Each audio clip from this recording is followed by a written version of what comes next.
Hello બચ્ચા વાળી team, કેમ છો બધાય? મજામાં? તબિયત પાણી સારા બધાના?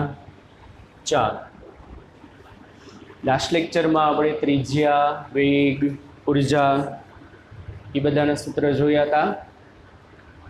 આજના લેક્ચરમાં મેં તમને કીધું હતું અમુક વધારાની ફોર્મ્યુલા કરાવીશ. જુઓ બાળકો, ત્રિજ્યાનું સૂત્ર, ઉર્જાનું સૂત્ર અને વેગનું સૂત્ર આપણે ખાલી હાઇડ્રોજન એટમ માટે જ જોયું હતું,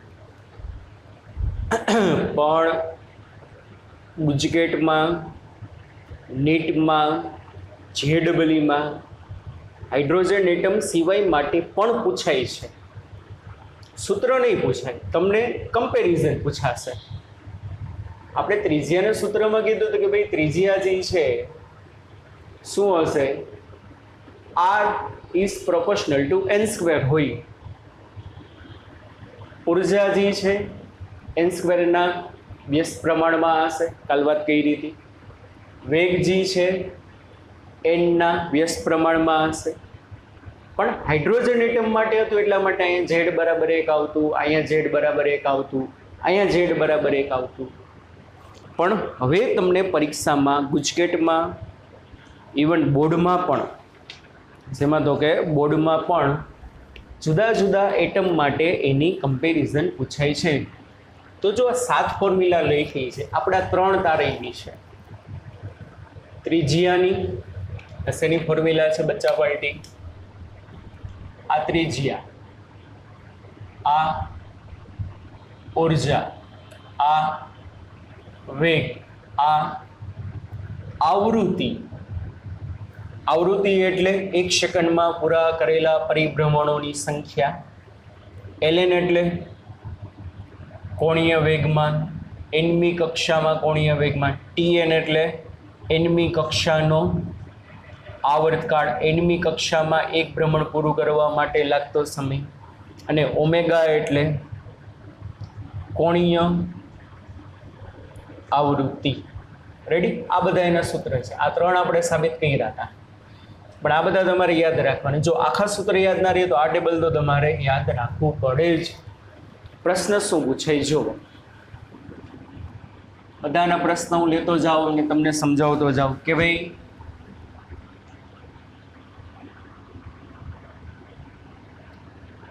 હાઇડ્રોજન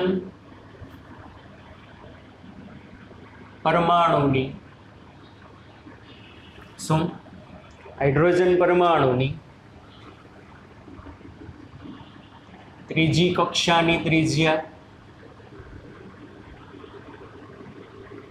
અને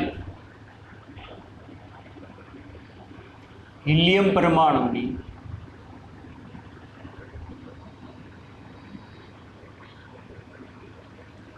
ત્રીજી કક્ષાની ત્રિજ્યા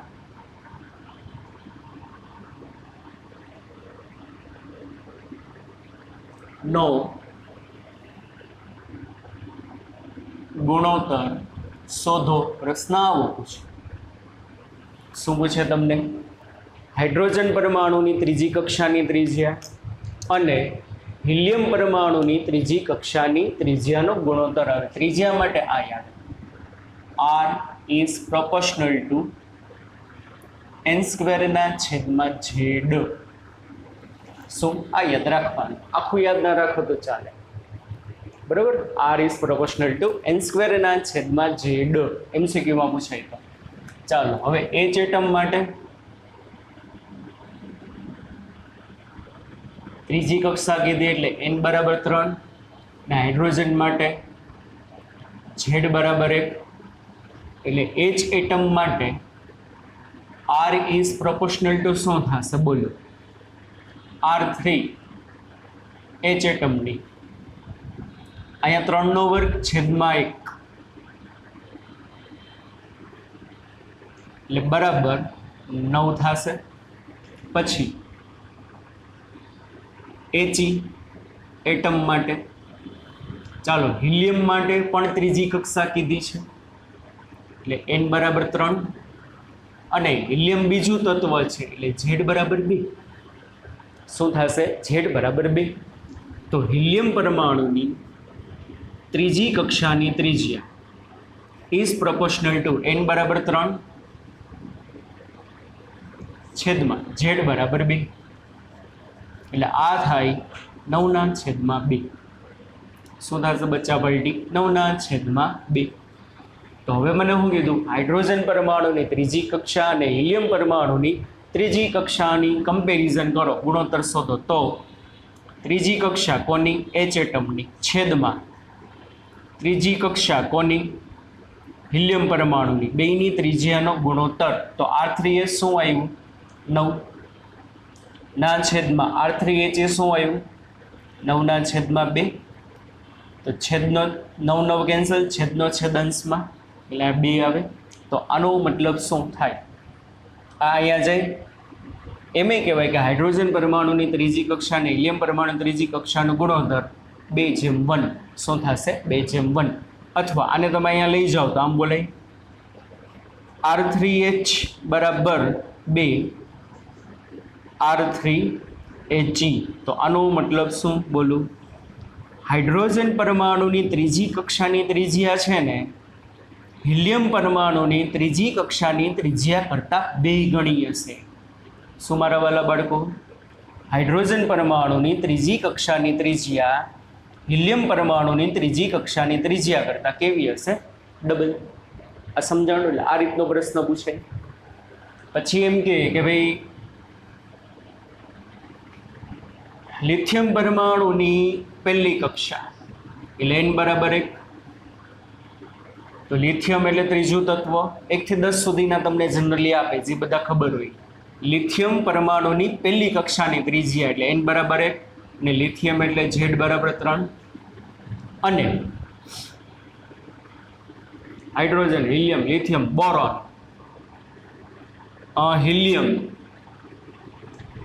હિલિયમ પરમાણુની બીજી કક્ષાની ત્રિજ્યા એટલે n બરાબર 2, અને હિલિયમ માટે z બરાબર કેટલો થાય? 2. એટલે લિથિયમની પહેલી કક્ષાની ત્રિજ્યા, હિલિયમની બીજી કક્ષાની ત્રિજ્યાનો ગુણોત્તર. ચાલો તો શું થશે? R is proportional two n² ના છેદમાં z છે વાલા બાળકો. તો લિથિયમ પરમાણુની પહેલી શું થાય?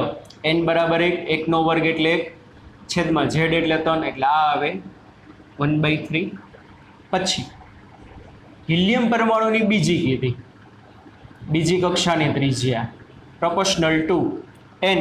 n એટલે બીજી કક્ષાની ત્રિજ્યા કીધી, એટલે અહીંયા 2, 2 નો વર્ગ એટલે 4, છેદમાં z હિલિયમ કેટલા અમુક બીજું, છેદમાં 2 ઇઝ પ્રોપોઝ 4 છેદમાં 2 એટલે 2. આવું થાય. હવે તમને ગુણોત્તર કોનો કીધો છે છોકરા? લિથિયમની પહેલી કક્ષાની ત્રિજ્યા અને હિલિયમની બીજી કક્ષાની ત્રિજ્યાનો ગુણોત્તર. તો લિથિયમની પહેલી કક્ષાની ત્રિજ્યા છેદમાં હિલિયમની બીજી કક્ષાની ત્રિજ્યાનો ગુણોત્તર.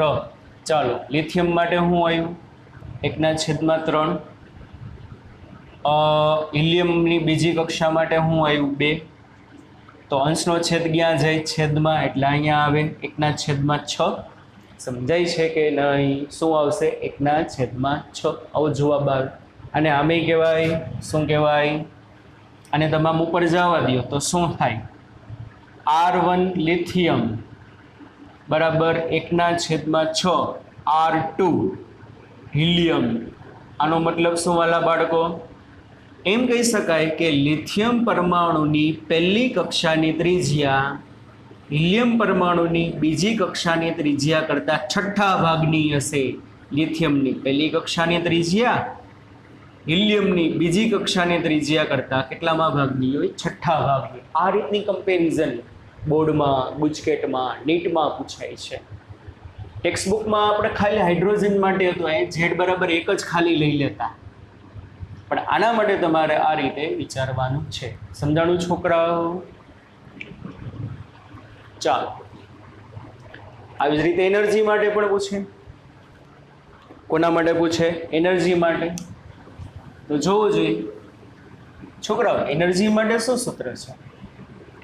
Energy is proportional to z² upon n².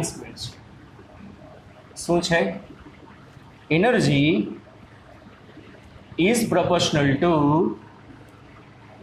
Zed square upon n square છે, તો શું થશે? શું છે? ચાલો એમ કે હાઇડ્રોજન એટમ ની બીજી કક્ષાની ઉર્જા, હાઇડ્રોજન પરમાણુની બીજી કક્ષાની ઉર્જા અને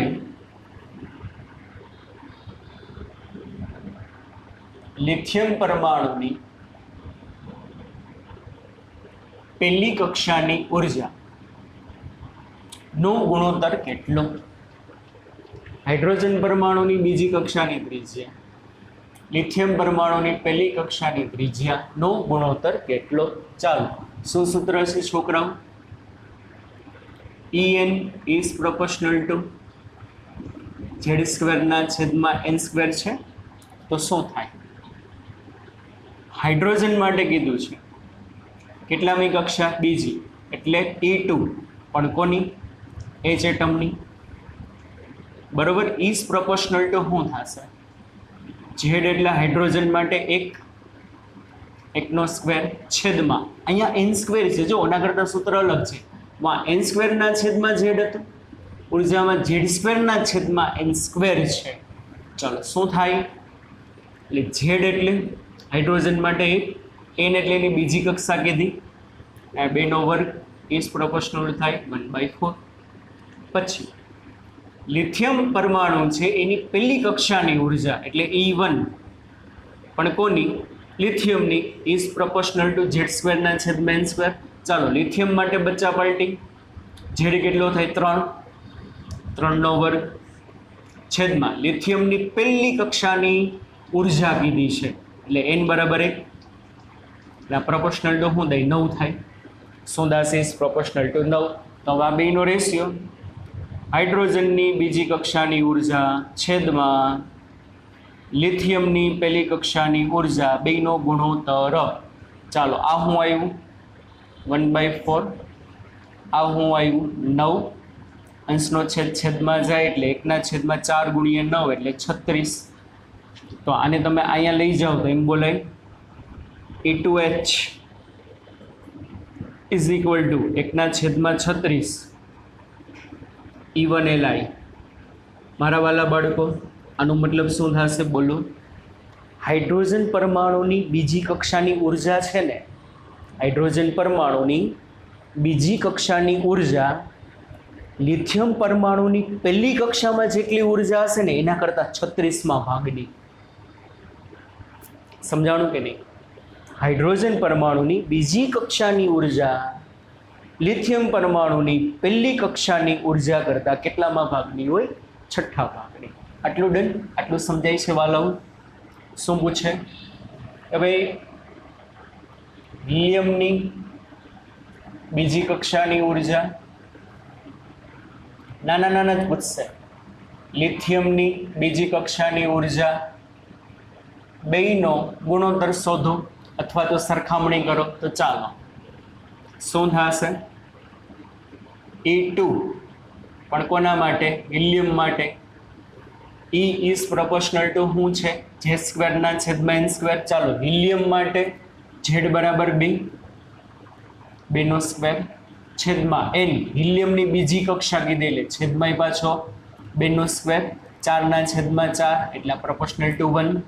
ચાલો લિથિયમની બીજી કક્ષાની ઉર્જા કીધી ઇઝ પ્રોપોર્શનલ ટુ, ચાલો લિથિયમ છે એટલે ઝેડ બરાબર 3 નો વર્ગ એના છેદમાં લિથિયમની બીજી કક્ષાની ઉર્જા એટલે n બરાબર 2 નો સ્ક્વેર, એટલે આ પ્રોપોર્શનલ ટુ શું આવે? 9/4. ચાલો હવે બેનો ગુણોત્તર કીધો તો આનો મતલબ શું?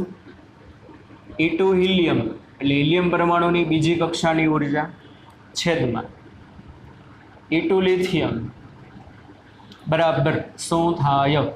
આ એક આવ્યું, આવ્યો 9/4, છેદનો છેદ અંશમાં 4/9. આનો મતલબ શું? ચાલો E2 હિલિયમ એના બરાબર 4/9 E2 લિથિયમ. આનો મતલબ શું? હિલિયમ પરમાણુની બીજી કક્ષાની ઉર્જા છે ને લિથિયમ પરમાણુની બીજી કક્ષાની ઉર્જા કરતાં 4/9 ગણી હશે. હકીકતે 4/9 એટલે શું? આ જવાબ 1 કરતાં ઓછો આવ્યો. બોલવામાં આપણે બોલીએ છીએ કે હિલિયમની બીજી કક્ષાની ઉર્જા લિથિયમની બીજી કક્ષાની ઉર્જા કરતાં 4/9 ગણી છે. બોલવામાં એવું લાગે 4/9 ગણી છે, પણ 4/9 એટલે 1 કરતાં જવાબ ઓછો આવે. એટલે આના હિલિયમની ઉર્જા લિથિયમની ઉર્જા કરતાં હકીકતે કેવી હોય? ઓછી હોય. બરાબર.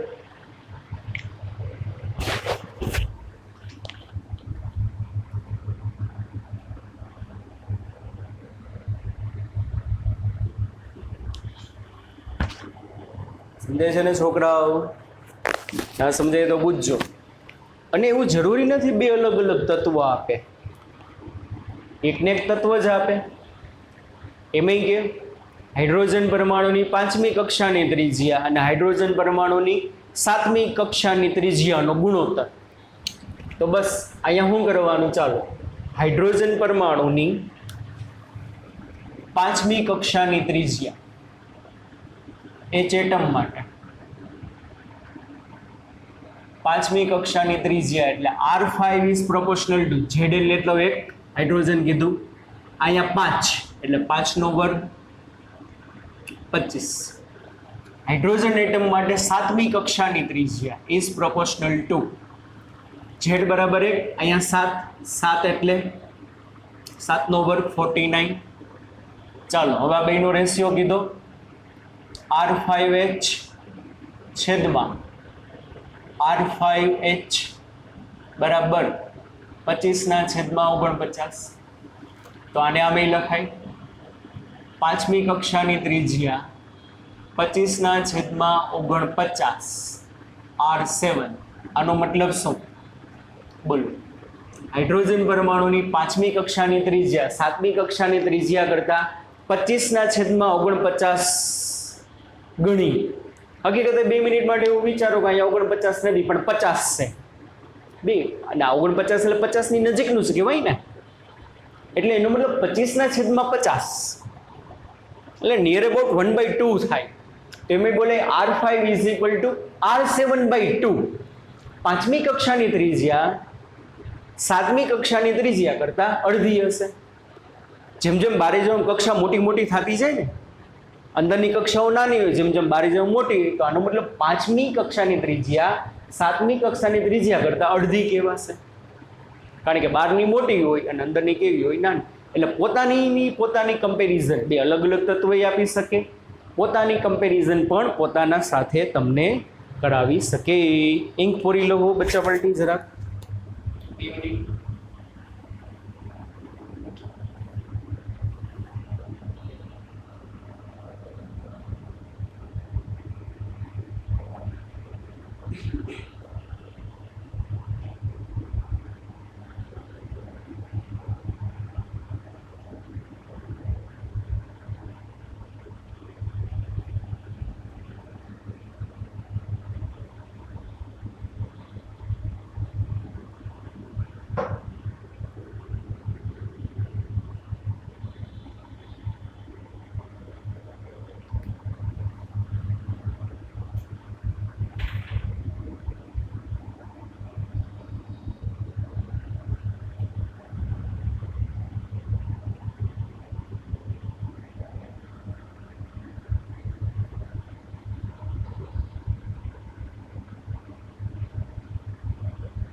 ચાલો વાલા બાળકો, સમજાણું?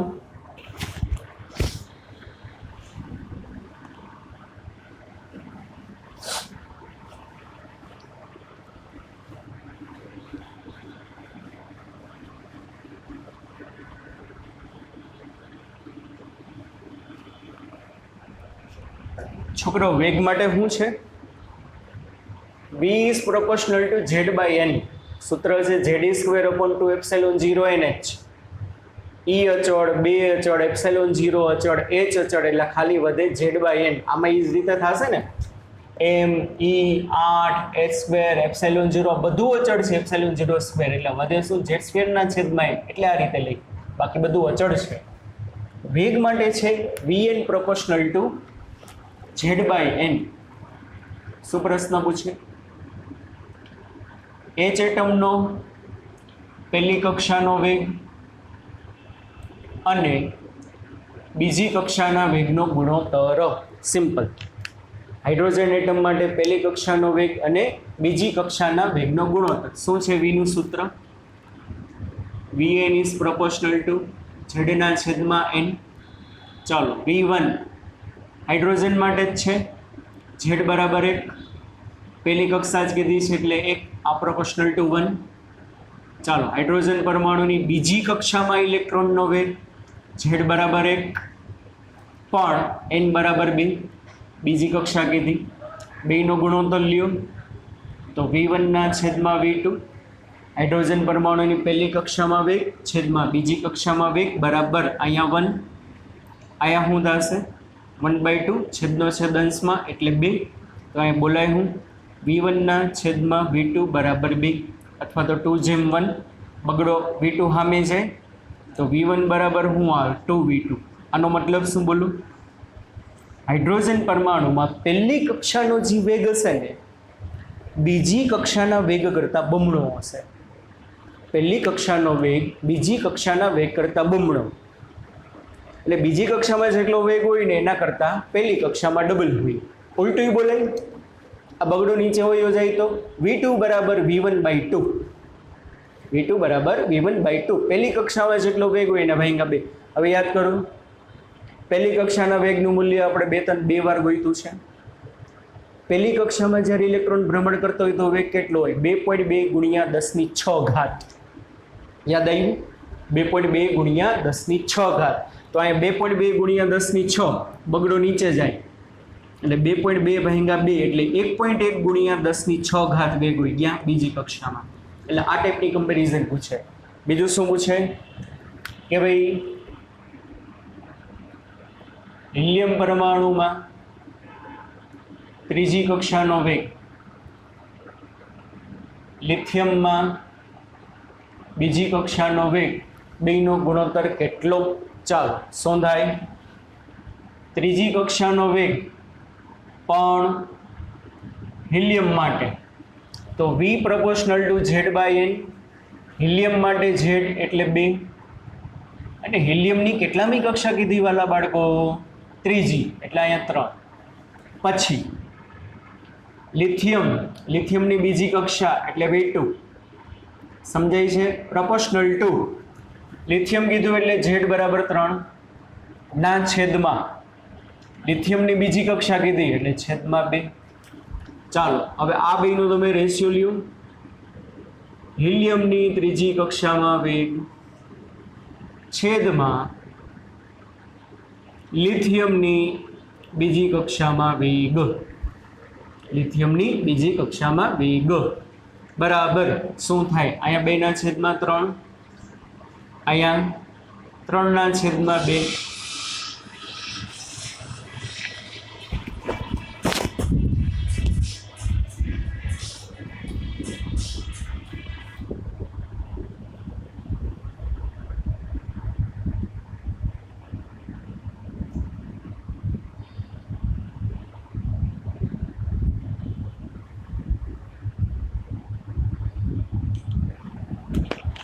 હિલિયમમાં ત્રીજી કક્ષાનો વેગ 2/3, લિથિયમમાં બીજી કક્ષાનો વેગ 3/2. છેદનો છેદંશ માસનો છેદમાં એટલે બગડો ઉપર એટલે 2 ગુણ્યા 2 એટલે 4, તગડો નીચે એટલે 9. તો આનો મતલબ શું? v3 હિલિયમ બરાબર 4/9 v2 lithium. Simple meaning, helium પરમાણુમાં ત્રીજી કક્ષામાં જે વેગ હશે ને એ વેગ લિથિયમ પરમાણુમાં ઇલેક્ટ્રોનનો બીજી કક્ષામાં વેગ હશે એના કરતાં 4/9 ગણો. 4/9 ગણો મતલબ ઓછો. હિલિયમની ત્રીજી કક્ષાનો વેગ ઓછો હશે. કોના કરતાં ઓછો હશે? લિથિયમની બીજી કક્ષાના વેગ કરતાં. 4/9 છે. આ 2 મિનિટ માટે 8 ધારી લ્યો એટલે 4/8 એટલે by 2 એટલે એપ્રોક્સિમેટ અડધો હોય. લિથિયમમાં બીજી કક્ષામાં જેટલો વેગ હોય ને એના કરતાં હિલિયમમાં ત્રીજી કક્ષાનો વેગ નિયર અબાઉટ કેટલો હશે? અડધો. ઓકે, એટલે આ રીતની કમ્પેરિઝન છે છોકરા. આ ત્રિજ્યા માટે, ઉર્જા માટે, વેગ માટે, આવૃત્તિ માટે. ચાલો બધાને એક એક ઉદાહરણ લઈને સમજાવી દો. આમાં બધા બબે લીધા, હવે બાકીના બધા આપણે એક એક ઉદાહરણ લઈએ. ચાલો, શું થાય? આવૃત્તિ માટે શું છે? હવે આવડે ને છોકરાઓ? આવૃત્તિનું સૂત્ર થશે આ, પણ એમાંથી m/4ε0 h બધું અચળ. એટલે આવૃત્તિ ઇઝ પ્રોપોર્શનલ ટુ z²/n³. શું થશે? આવૃત્તિ is proportional two frequency is proportional two z²/n³. આવું થાય. આવૃત્તિ એટલે 1 સેકન્ડમાં પૂરા કરેલા પરિભ્રમણોની સંખ્યા. શું પૂછે વાલા બાળકો? હિલિયમની બીજી કક્ષાની આવૃત્તિ અને હિલિયમની ત્રીજી કક્ષાની આવૃત્તિનો ગુણોત્તર. સિમ્પલ.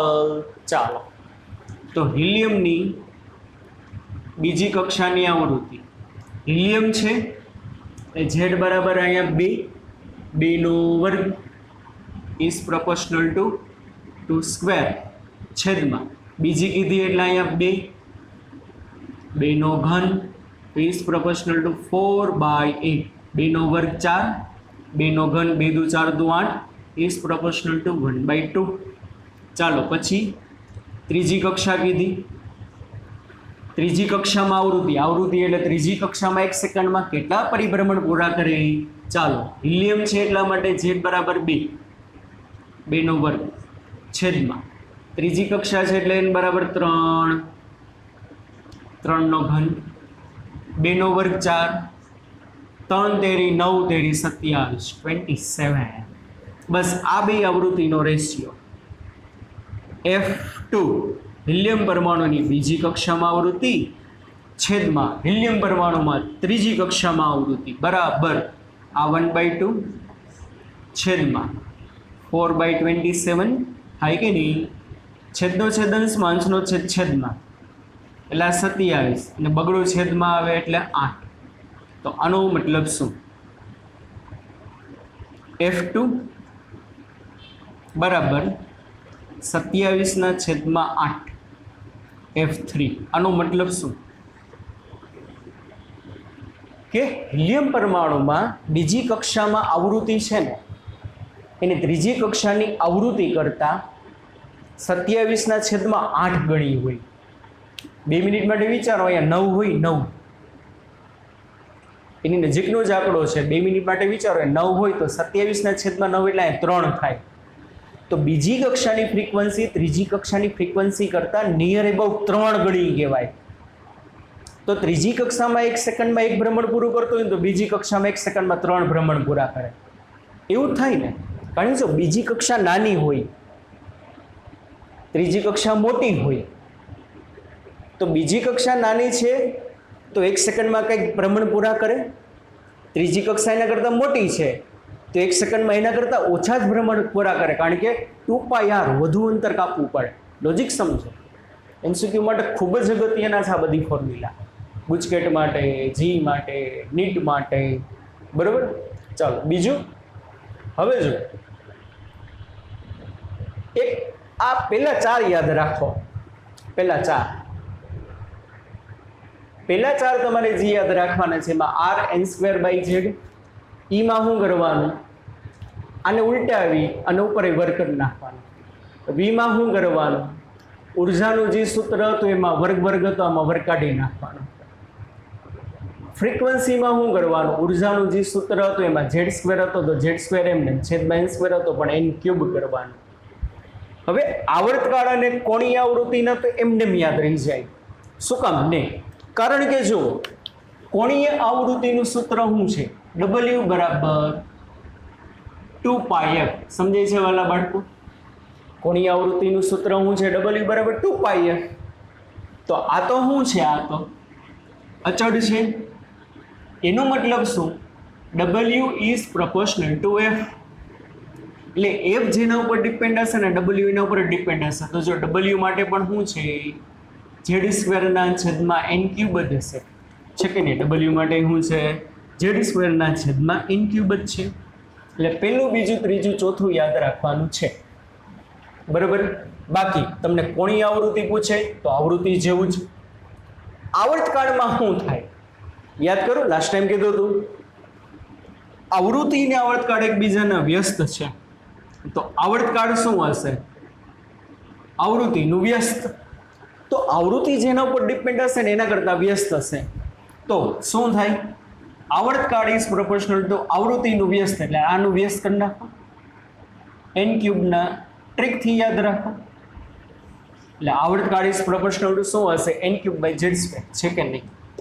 હા કે ના મારા વાલા બાળકો? એટલે 4 યાદ રાખો, બાકીના 2 તો એમને યાદ રહી જાય. ઓકે. પછી એની તમને જે કમ્પેરિઝન કીધું એ તમારે કમ્પેરિઝન તમારી રીતે કરવાની. બીજી એક વસ્તુ, કોણીય વેગમાન. એ તો આપણે બીજો અધિતર્ક હતો જ. શું હતું? કે ln બરાબર nh/2π. એટલે કોણીય વેગમાન છે ને, કોણીય વેગમાન ઇઝ પ્રોપોર્શનલ ટુ n. આમાં જો ઝેડ બેડ કાંઈ નહીં આવે તો આ એક મસ્ત વસ્તુ અહીંયા સમજવા જેવી છે. આમાં ઝેડ આવતો જ નથી, કારણ કે ઝેડ ઉપર આ વસ્તુ ડિપેન્ડ. nh/2π શું કીધું હતું બોહરે બીજા અધિતર્કમાં? ઇલેક્ટ્રોન એવી કક્ષામાં જ ભ્રમણ કરે. કેવી કક્ષામાં ભ્રમણ કરે? એવી કક્ષામાં કે જે કક્ષામાં એનું કોણીય વેગમાન nh/2π ના પૂર્ણ ગુણાંકમાં હોય. કયા તત્વ માટે એવું કાંઈ નથી કીધું, પણ જનરલી આગળ જતા પ્રયોગો થયા તો એવું સાબિત થયું કે ભાઈ આ બોહરનું મોડેલ છે ને એ હલકા તત્વો માટે વધુ લાગુ પડે, ભારે તત્વો માટે લાગુ પડતું નથી. હાઇડ્રોજન છે, હિલિયમ છે, લિથિયમ છે, એવા હલકા તત્વ માટે લાગુ પડે છે. એટલે તમને જો ઉદાહરણ એ બધા પૂછ્યા હશે ને, મોટાભાગે હાઇડ્રોજન, હિલિયમ, લિથિયમ એના જ પૂછ્યા હશે બાળકો. એટલે એ ચિંતા ના કરતા. બોહરની 3 પૂર્વધારણા હતી ને, હલકા તત્વો માટે જ લાગુ પડે છે, ભારે તત્વો માટે લાગુ પડતો નથી. પછી એક બીજી વસ્તુ કાલે કહેવાની ભૂલાઈ ગઈ હતી કે બોહરે એવું ધાર્યું કે વૃત્તાકાર કક્ષા હોય, પણ એવું ના હોય. એટલે બોહરની અમુક મર્યાદા છે, પણ તેમ છતાં અત્યારે આ બધા રૂલ લાગુ પડે છે ડે ટુ ડે લાઈફમાં. બરાબર. હકીકતે આપણે એમ કહીએ છીએ કે ભાઈ ઇલેક્ટ્રોન ભ્રમણ કોને કારણે કરે છે? ન્યુક્લિયસના કુલમ બળને કારણે. શું સૂત્ર હતું? mv²/r બરાબર k q²/r². એટલે કેન્દ્રગામી બળ અંતરના વર્ગના વ્યસ્ત પ્રમાણમાં છે. હવે આપણે ગુરુત્વાકર્ષણમાં આવતું કે ગુરુત્વાકર્ષી બળ એ અંતરના વર્ગના વ્યસ્ત પ્રમાણમાં છે. આપણે કહીએ છીએ એમ કે પૃથ્વી વર્તુળાકાર માર્ગે ભ્રમણ કરે છે, પણ નથી કરતી. આવી ગયો 11મા ધોરણમાં. દીર્ઘવૃત્તીય માર્ગ છે. કેવો માર્ગ છે? દીર્ઘવૃત્તીય. દીર્ઘવૃત્તીય માર્ગ એટલે ઉપવલયાકારનો માર્ગ છે, અથવા તો લંબગોળ એમ કહી શકાય. પૃથ્વીનો માર્ગ પરફેક્ટ ગોળ નથી, પણ સૂર્યની ફરતે આ રીતે ભ્રમણ કરે છે. કારણ કે સૂર્યનું કેન્દ્રગામી બળ લાગે. એ કેન્દ્રગામી બળ ગુરુત્વાકર્ષી બળના સ્વરૂપમાં હોય, અને ગુરુત્વાકર્ષી બળ g mass of sun mass of earth છેદમાં r². તો જ્યાં બળ અને અંતર વ્યસ્ત પ્રમાણમાં હોય અને વર્ગનો નિયમ આલે ને આ કક્ષા લંબવૃત્તીય હોય. તો આમાંય કુલમ બળ જ લાગે છે. કેન્દ્રગામી બળ બરાબર કુલમ બળ. તો કેન્દ્રગામી બળ અંતરના વર્ગના વ્યસ્ત પ્રમાણમાં છે. તો ઇલેક્ટ્રોનની કક્ષા લંબવૃત્તીય હોવી જોઈએ. બરોબર. પણ એ કાંઈ બોહરે કીધું નથી. આ એની અમુક મર્યાદા છે. સોમરફેલ્ડ નામનો વૈજ્ઞાનિક થઈ ગયો, એને કીધું કે ભાઈ કક્ષા કેવી હોવી જોઈએ? લંબવૃત્તીય હોવી જોઈએ. તેમ છતાં બોહરના બધા નિયમ ડે ટુ ડે લાઈફમાં સાચા પડે છે, પ્રયોગો કરો તો. એટલા માટે અમુક વસ્તુ શું કરે? નિગ્લેક્ટ. ભાઈ આ તો ફિઝિક્સ છે, દરિયો છે, અમુક વસ્તુ તમારે શું કરવી પડે? નિગ્લેક્ટ કરવી પડે. તો આ જે છે કોણીય વેગમાન, એટલું યાદ રાખવાનું. કોઈ પણ પરમાણુ હોય, હાઇડ્રોજન હોય કે હિલિયમ હોય, એની બીજી કક્ષામાં ઇલેક્ટ્રોન ભ્રમણ કરતા હોય તો બેનું કોણીય વેગમાન સરખું જ હોય. એટલું યાદ રાખી શકો. હાઇડ્રોજન હોય કે હિલિયમ હોય, બેમાં બીજી કક્ષામાં જ્યારે ઇલેક્ટ્રોન ભ્રમણ કરતો હશે ને, હાઇડ્રોજનની બીજી કક્ષામાં, હિલિયમની બીજી કક્ષામાં, બેનું કોણીય વેગમાન સરખું, કારણ કે કોણીય વેગમાન ખાલી એન ઉપર આધાર રાખે છે, કક્ષાના ક્રમ ઉપર, ક્વોન્ટમ નંબર ઝેડ ઉપર આધાર રાખતું નથી. સમજાય છે કે નહીં? એટલે આ વસ્તુ આટલી તમારે યાદ રાખવાની. આ ટેબલ કોપી કરી લેજો, અને બધા તમને જે ઉદાહરણ સમજાવ્યા એ.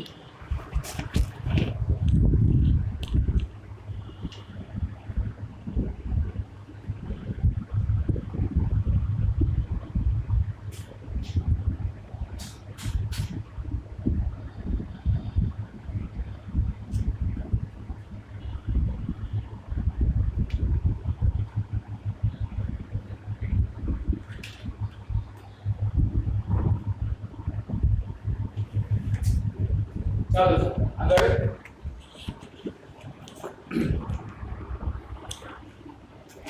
હાઇડ્રોજન પરમાણુ જે છે એ હાઇડ્રોજન પરમાણુના ઉર્જા સ્તરો, બરાબર, પેજ નંબર 427 ઉપર તમને થિયરી આપેલી છે.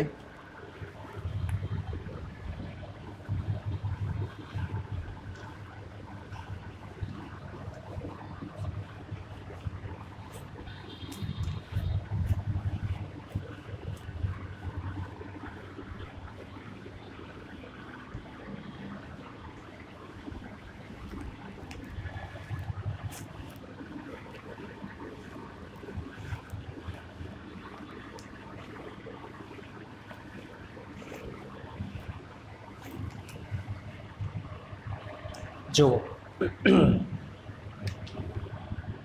હાઇડ્રોજન પરમાણુ એટલે H એટમ,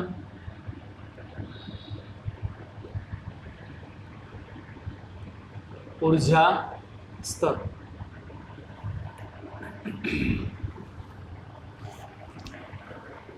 કાલના લેક્ચરમાં આપણે બચ્ચા પાર્ટી હાઇડ્રોજન પરમાણુ માટે ઉર્જાનું એક છેલ્લું સૂત્ર મેળવ્યું હતું. એ શું હતું? યાદ કરો. En બરાબર -13.6, En બરાબર -13.6/n² eV હતું કે નહીં? En બરાબર -13.6/n² eV. એને એટલે કક્ષાનો ક્રમ. પછી હવે જ્યારે હાઇડ્રોજન પરમાણુમાં ઇલેક્ટ્રોન પહેલી કક્ષામાં હોય ને, તો ત્યારે એની ઉર્જા કેટલી હોય? E1 બરાબર અહીંયા એક મૂકો એટલે કેટલી આવે? -13.6 eV. જ્યારે હાઇડ્રોજન પરમાણુમાં એ ઇલેક્ટ્રોન બીજી કક્ષામાં જાય, તો અહીંયા તમારે મૂકવાનું n બરાબર 2. અને n બરાબર તમે 2 મૂકશો વાલા બાળકો, એટલે આવશે -13.6/4, 2 નો વર્ગ એટલે 4, એટલે -13.6 ભાગ્યા તમે 4 કરશો ને એટલે અપ્રોક્સિમેટ આવશે -3.40 eV. આનો મતલબ શું? ઇલેક્ટ્રોન જો બીજી કક્ષામાં ભ્રમણ કરતો હોય તો આટલી ઉર્જા હોય. અને માઇનસ શું દર્શાવે? બંધન. શું દર્શાવે? માઇનસ બંધન. પછી તમારે છે ને છોકરાઓ 4 લગી યાદ રાખવાનું છે. n બરાબર 3, n બરાબર 3 માટે ત્રીજી કક્ષામાં એની ઉર્જા કેટલી હોય? -13.6/3 એટલે 9 થશે. એટલે આ આવશે 1.51 જઈને. કેટલી આવશે? -1.51 eV. ત્રીજી કક્ષામાં જો ઇલેક્ટ્રોન ભ્રમણ કરતો હોય તો આટલી ઉર્જા હોય. અને યાદ કરો, આગળ માઇનસ શું દર્શાવે? માઇનસ શું દર્શાવે? બંધન. શું દર્શાવશે? માઇનસ બંધન. આટલી ઉર્જાથી બંધાયેલો હશે.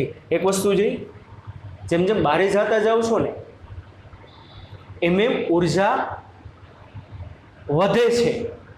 શબ્દો પર ધ્યાન રાખજો. ઉર્જા વધે છે પણ બંધન ઘટે છે. ઉર્જા વૈધી કહેવાય ને, પહેલામાં આટલી, બીજામાં આટલી, ત્રીજામાં આટલી, કોકે યાર વૈધી ગયા કહેવાય, પણ આગળ જો અહીંયા માઇનસ છે એટલે આ નાનું કહેવાય, આ મોટું કહેવાય, આ મોટું કહેવાય. આનો મતલબ શું? પહેલી કક્ષામાં બંધન વધુ હશે, બીજી કક્ષામાં બંધન ઓછું, બરાબર? બીજી કક્ષામાં બંધન ઓછું, ત્રીજી કક્ષામાં હજી બંધન કેવું હશે? હજી ઓછું હશે. ચોથી કક્ષા માટે વાત કરો તો E4 બરાબર થાય -13.6/4 એટલે 16, એટલે આ આવશે ને બચ્ચા પાર્ટી નિયર અબાઉટ -0.85 આવે EV, બરાબર? અને અનંતમી કક્ષાની વાત કરો, અનંત, તો અહીંયા n બરાબર જો તમે અનંત મૂકો તો અનંતમી કક્ષા માટે -13.6 અનંતનો વર્ગ અને છેદમાં અનંત આવે એટલે 0 થઈ જાય. તો આનો મતલબ શું? અનંતમી કક્ષામાં ઉર્જા 0 છે, પણ કઈ ઉર્જા 0 છે? બંધન ઉર્જા 0 છે. કુલ ઉર્જા એનું બંધન દર્શાવે. શું 0 છે? બંધન ઉર્જા. એનો મતલબ જ્યારે ન્યુક્લિયસ થી ઇલેક્ટ્રોન અનંત અંતરે હશે ને ત્યારે ન્યુક્લિયસના કંઈ બંધનમાં હોય જ નહીં, અને એટલા માટે અહીંયા એ મુક્ત રીતે ભ્રમણ કરી શકે. તો અહીંયા એની બંધન ઉર્જા 0. એટલે બે શબ્દો તમે કહી શકો, જેમ જેમ જેમ જેમ ન્યુક્લિયસથી દૂર જાઓ. શું બે શબ્દ તમે કહી શકો? જેમ જેમ જેમ તમે ન્યુક્લિયસથી દૂર જાઓ એટલે કે કક્ષાનો ક્રમ વધતો જાય, 1 2 3 4 5 એમ બંધન ઉર્જા ઘટતી જાય. શું શબ્દ બોલી શકો? બંધન ઉર્જા ઘટતી જાય. અહીંયા આટલી હતી, અહીંયા આટલી હતી, અહીંયા આટલી હતી, અહીંયા આટલી, અને અહીંયા તો કેવી થાય કે 0. ઉલટા શબ્દ મેં બોલી શકો, ઉર્જા વધે, ખાલી ઉર્જા વધતી જશે. કારણ કે સિમ્પલ વસ્તુ છે, અહીંયા જ્યારે તમે હતા ત્યારે તમારા ઉપર દેણું 13.6નું હતું, અહીંયા હતા તો હવે દેણું કેટલાનું થઈ ગયું? 3.4નું. મતલબ તમારી એનર્જી લેવલ વધી જાય. અહીંયા હતા ત્યારે દેણું તમારું થઈ ગયું 1.51નું, માઇનસ એટલે 1.51, તો તમારી પોતાની એનર્જી વધી કહેવાય કે નહીં? તમારી પોતાની એનર્જી ક્યારે વધશે? બહારથી કોક કોક તમને રૂપિયા આપતા એટલે કટકે કટકે કટકે કટકે કટકે તમે આપતા જાઓ, એટલે બંધનમાંથી મુક્ત થતા જાઓ, તમારી એનર્જી વધે. એ વધેલી એનર્જી તમે શું કરો? સામેવાળાને આપી દો. સમજાય છે કે નહીં? તો આના ઉર્જા સ્તરો શોધો કે ઉર્જા સ્તરો, એને એનો બેન ડાયાગ્રામ એ કહેવાય. શું કહેવામાં આવે? એનો બેન ડાયાગ્રામ. તો n બરાબર પહેલી કક્ષા હોય ને, તમારે કેમિસ્ટ્રીમાં આવી ગયું, એને છે ને વાલા બાળકો ધરા અવસ્થા કહેવાય. કેવી અવસ્થા કહેવામાં આવે? ધરા અવસ્થા. અને ધરા અવસ્થામાં જ્યારે ઇલેક્ટ્રોન હશે ત્યારે એની બંધન ઉર્જા કેટલી હશે? અહીંયા બધી ઉર્જા EVમાં કેટલી હશે? -1.6 EV. હવે બીજી કક્ષા છે, તો બીજી કક્ષામાં એની બંધન ઉર્જા કેટલી હશે? -3.40. ત્રીજી કક્ષામાં જે છે એની બંધન ઉર્જા કેટલી હશે? -1.51. ચોથી કક્ષા છે એમાં એની બંધન ઉર્જા કેટલી હશે? -0.85.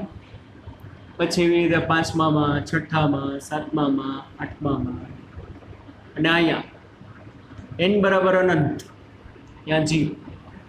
n બરાબર અનંતમી કક્ષામાં એની ઉર્જા, બંધન ઉર્જા કેવી હશે? 0. હવે સમજો, મારે તમને બે વસ્તુ સમજાવવાની છે, આયનીકરણ ઉર્જા અને ઉત્તેજિત ઉર્જા. કઈ ઉર્જા? આયનીકરણ ઉર્જા કોને કહેવાય? અને ઉત્તેજિત ઉર્જા કહેવાય. બેમાં માઇનોર એવો ડિફરન્સ છે, આયનીકરણ ઉર્જા અને ઉત્તેજિત ઉર્જા. જો તો આયનીકરણ ઉર્જા કોને કહેવાશે? આયનીકરણ એટલે આયોનાઇઝેશન. આયોનાઇઝેશન એટલે હું બોલો? અણુનું શું થાય? વિભાજન થાય, આયનીકરણ થાય. તો આયોનાઇઝેશન એનર્જી, આયનીકરણ ઉર્જા એટલે શું? હાઇડ્રોજન પરમાણુમાં ધરા અવસ્થામાં રહેલા ઇલેક્ટ્રોન આટલી ઉર્જાથી બંધાયેલો હોય, -13.6 EV. હવે જ્યારે હાઇડ્રોજન પરમાણુમાં ધરા અવસ્થામાં રહેલા ઇલેક્ટ્રોન ઉપર બારેથી ઇલેક્ટ્રોન અથવા તો ફોટોનનો મારો ચલાવવામાં આવે. શું કરવામાં આવે? બારેથી ઇલેક્ટ્રોન અથવા તો ફોટોનનો મારો ચલાવવામાં આવે, જે ઇલેક્ટ્રોન અથવા તો ફોટોનની ઉર્જા 13.6 હોય. કેટલી હોય? 13.6. તો એ શું થશે બચ્ચા બાલ્ટી? આના ભેગો ભટકાશે. માની લો ફોટોન છે, ફોટોન એટલે તમને કીધું તો એનર્જીનો પાર્ટિકલ. કેટલી ઉર્જાવાળો છે?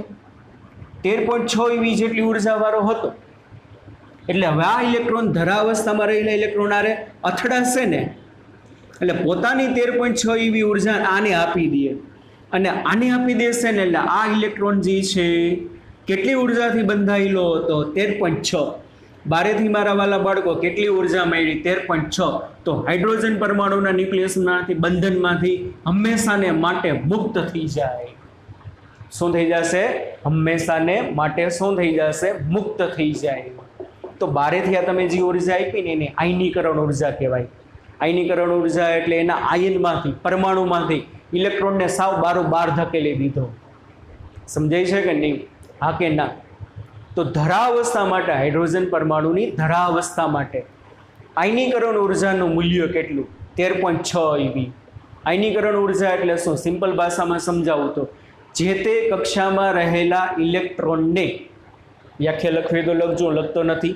જે તે કક્ષામાં રહેલા ઇલેક્ટ્રોનને તે કક્ષાના બંધનમાંથી મુક્ત કરવા માટે, તે કક્ષાના બંધનમાંથી મુક્ત કરવા માટે બહારથી આપવી પડતી ઉર્જાને, બહારથી આપવી પડતી ઉર્જાને તે કક્ષાની આયનીકરણ ઉર્જા કહેવાય.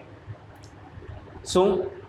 હાઇડ્રોજન પરમાણુમાં અથવા તો કોઈ પણ પરમાણુમાં જે તે કક્ષામાં રહેલા ઇલેક્ટ્રોનને તેના બંધનમાંથી મુક્ત કરવા માટે બહારથી આપવી પડતી ઉર્જાને શું કહેવામાં આવશે? તે કક્ષાની આયનીકરણ ઉર્જા કહેવાય. તમારા આગળ 5,000 રૂપિયાનું દેણું હતું, તો હવે તમારે એના બંધનમાંથી મુક્ત થયું. તમારા મોટા ભાઈ એવા ને તમને એમ કે હલ્યો ભાઈ 5,000 બટારા, તો 5,000 તમને મળશે. તો એ 5,000 રૂપિયા તમારા માટે શું કહેવાય? આયોનાઇઝેશન એનર્જી કહેવાય. મોટા ભાઈ એટલે ફોટોન. મોટો ભાઈ ઉર્જાના સ્વરૂપમાં આવ્યો ને તમને 5,000 રૂપિયા આપ્યા, તમે સામે એવરાને આપી દો, તમે એના બંધનમાંથી શું થઈ ગયા? મુક્ત. તમારું આયોનાઇઝેશન થઈ ગયું, આયનીકરણ થઈ ગયું, તમે એના બંધનમાં છો જ નહીં. તો એ હાલો મને કેવું જોઈએ હવે છોકરાઓ? જો ઇલેક્ટ્રોન બીજી કક્ષામાં ભ્રમણ કરતો હોય તો એની આયોનાઇઝેશન એનર્જી કેટલી થાય? આયનીકરણ ઉર્જા 3.40 થાય. હવે સમજાય છે?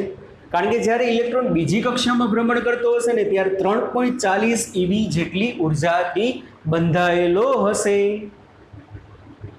તો હાઇડ્રોજન પરમાણુને બીજી કક્ષામાં રહેલા ઇલેક્ટ્રોનને તેના બંધનમાંથી મુક્ત કરવા માટે કેટલી ઉર્જા આપવી પડે? અથવા તેમ કે હાઇડ્રોજન પરમાણુની બીજી કક્ષાની આયનીકરણ ઉર્જા કેટલી છે? પ્રશ્ન MCQમાં એવો પૂછાય તો કેટલી? +3.40. બંધન ઉર્જા પૂછે તો -3.40, પણ આયનીકરણ ઉર્જા એટલે તમે લેશો એટલે પ્લસમાં. તો બીજી કક્ષાની આયનીકરણ ઉર્જા કેટલી છે? +3.40 eV. તો બીજી કક્ષામાં રહેલા ઇલેક્ટ્રોનને આટલી એનર્જી મળે ને તો ક્યાં વયો જાય? અનંત અંતરે વયો જાય. જો ઉપર અહીંયા છે ને આ ઉર્જા સ્તરનો જે બેન્ડ ડાયાગ્રામ છે ને એમાં અહીંયા લખ્યું છે આયનીકૃત અણુઓ. આયનીકૃત અણુઓ એટલે આ અનંતની કક્ષામાં જેટલા અણુઓ હશે ને એ ન્યુક્લિયસના બંધનમાં નહીં હોય, કારણ કે ન્યુક્લિયસથી કેટલા અંતરે વયા ગયા? અનંત અંતરે. ઓકે બચ્ચા બલ્ડી, આટલું સમજાણું. આયનીકરણ ઉર્જા એટલે શું? બરોબર, શોર્ટકટમાં લખી દઉં. જે તે કક્ષામાંથી ઇલેક્ટ્રોનને મુક્ત કરવા આપવી પડતી ઉર્જાને આયનીકરણ ઉર્જા કહે છે. કેવી ઉર્જા કહેવામાં આવે છે? આયનીકરણ ઉર્જા કહે છે. ચાલો પછી આયનીકરણ ઉર્જા અને બીજું ઉત્તેજિત ઉર્જા. બીજો શબ્દ એમ બોલે ઉત્તેજિત સ્થિતિમાન. બે શબ્દ છે. અમુક જગ્યાએ ઉત્તેજિત ઉર્જા એવો શબ્દ સાંભળશો, અમુક જગ્યાએ ઉત્તેજિત સ્થિતિમાન. બેમાં માઇનોર એવો તફાવત છે. શું ઉત્તેજિત ઉર્જા એટલે શું? ઇલેક્ટ્રોનને એક કક્ષામાંથી બીજી કક્ષામાં જવા માટે જેટલી ઉર્જાની જરૂર પડે એને ઉત્તેજિત ઉર્જા કહેવાય. માઇનોર એવો ડિફરન્સ. કોકે ના સમજાણો, બે હરખું જ લઈ. માઇનોર એવો ડિફરન્સ છે. ઇલેક્ટ્રોનને પોતાની કક્ષામાંથી અનંતમી કક્ષામાં એટલે બંધનમાંથી મુક્ત થવા માટે જે ઉર્જા આપો ને એને આયનીકરણ ઉર્જા કહેવાય. પણ પહેલી કક્ષામાંથી બીજી કક્ષામાં જો જવું હોય ને તો જેટલી એનર્જીની જરૂર પડે એને ઉત્તેજિત ઉર્જા કહેવાય અથવા તો ઉત્તેજિત સ્થિતિમાન. સમજાણું માઇનોર ડિફરન્સ? આયનીકરણ ઉર્જા એટલે જે તે કક્ષામાંથી અનંતમી કક્ષામાં એટલે બંધનમાંથી મુક્ત થવા માટે જરૂરી ઉર્જા આયનીકરણ ઉર્જા. પહેલી કક્ષાની આયોનાઇઝેશન એનર્જી 13.6, બીજીની 3.40, ત્રીજાની 1.51, ચોથાની 0.85. અહીંયા લગી પૂછાય. પણ ઉત્તેજિત ઉર્જા એટલે શું? શું ઉત્તેજિત ઉર્જા એટલે? એક કક્ષામાંથી બીજી કક્ષામાં જવા માટે જરૂરી ઉર્જાને ઉત્તેજિત ઉર્જા અથવા તો ઉત્તેજિત સ્થિતિમાન કહે છે. હલો મારા વાલા બાળકો, હવે તમે એમ કહો કે ભાઈ જો ઇલેક્ટ્રોન પહેલી કક્ષામાં હોય, પહેલી કક્ષામાંથી એને બીજી કક્ષામાં જવું હોય તો કેટલી ઉર્જા દેવી પડે? કેટલી ઉર્જા દેવી પડે? આ બે સ્તરો વચ્ચે શું? આ બે સ્તરો વચ્ચે ઉર્જાના તફાવત જેટલી. તો ઉત્તેજિત ઉર્જા એટલે શું થાય? ક્યાંથી ક્યાં ગયો? પહેલામાંથી બીજામાં. એટલે હંમેશા કરવાનું શું હોય?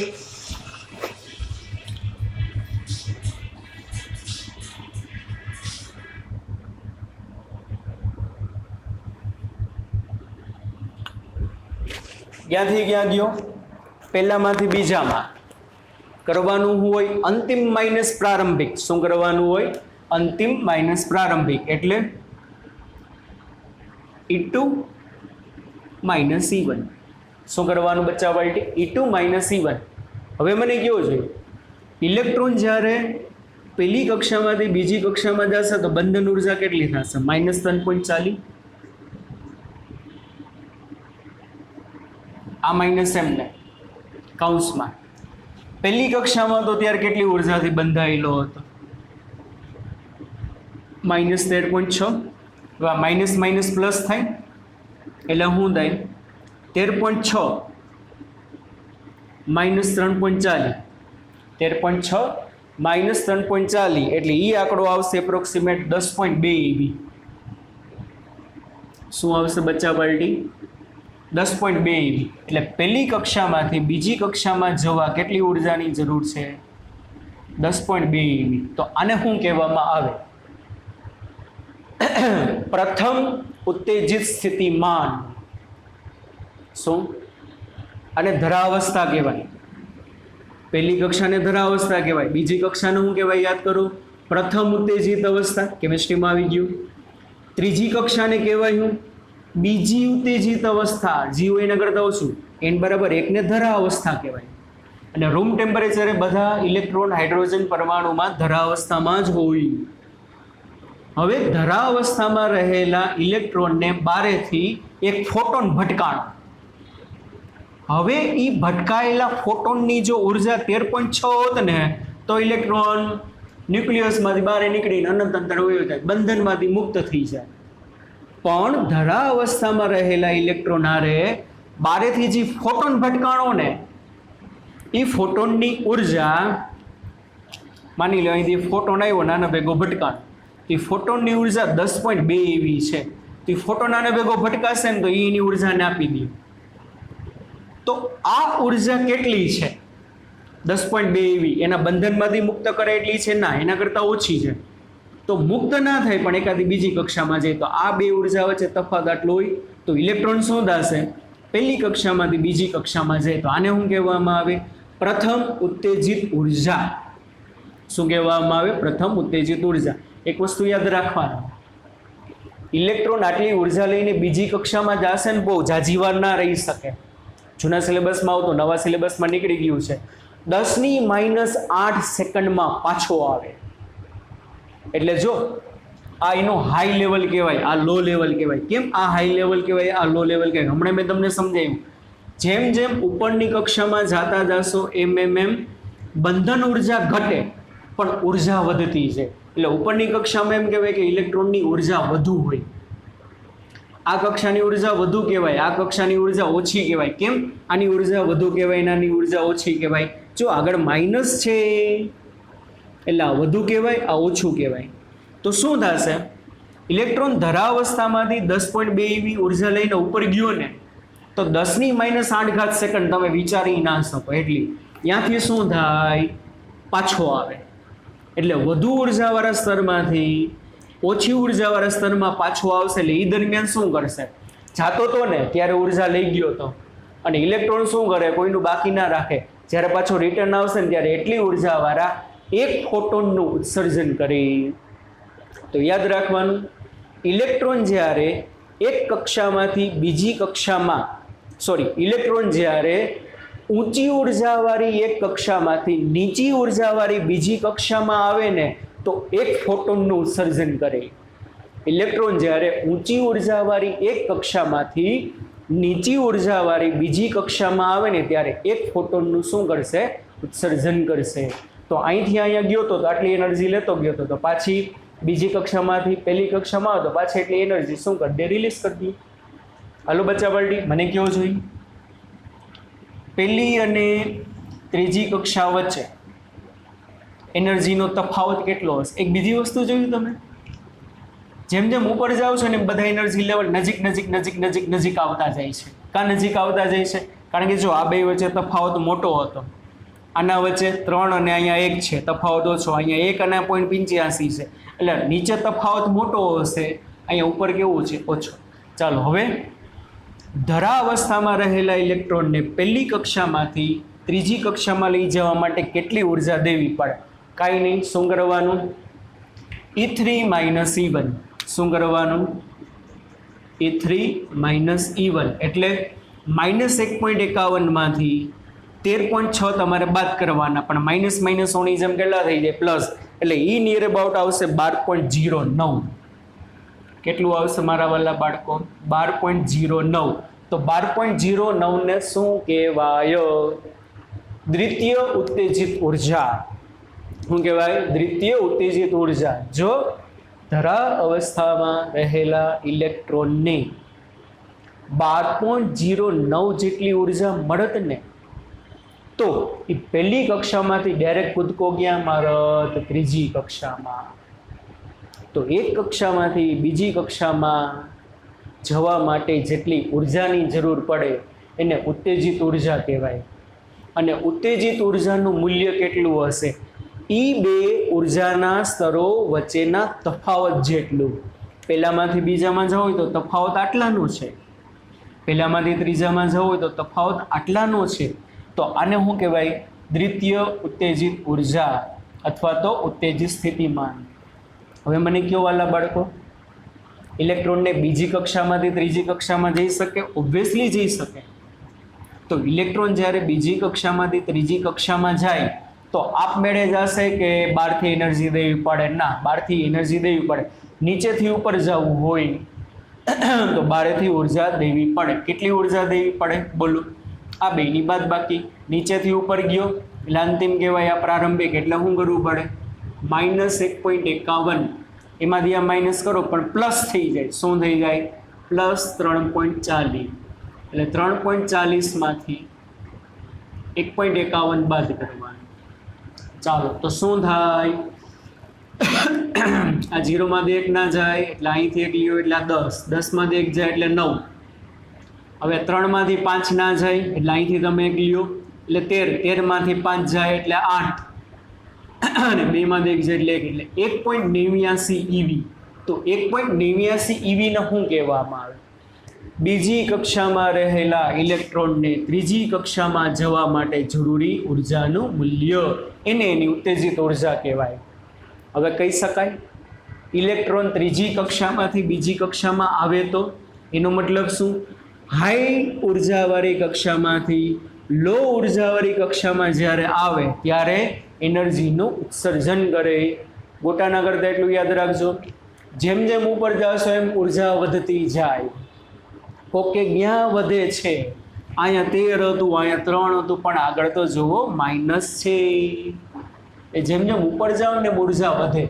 તો ઇલેક્ટ્રોનને નીચેથી ઉપર જવું હોય ને તો બારેથી એનર્જી દેવી પડે.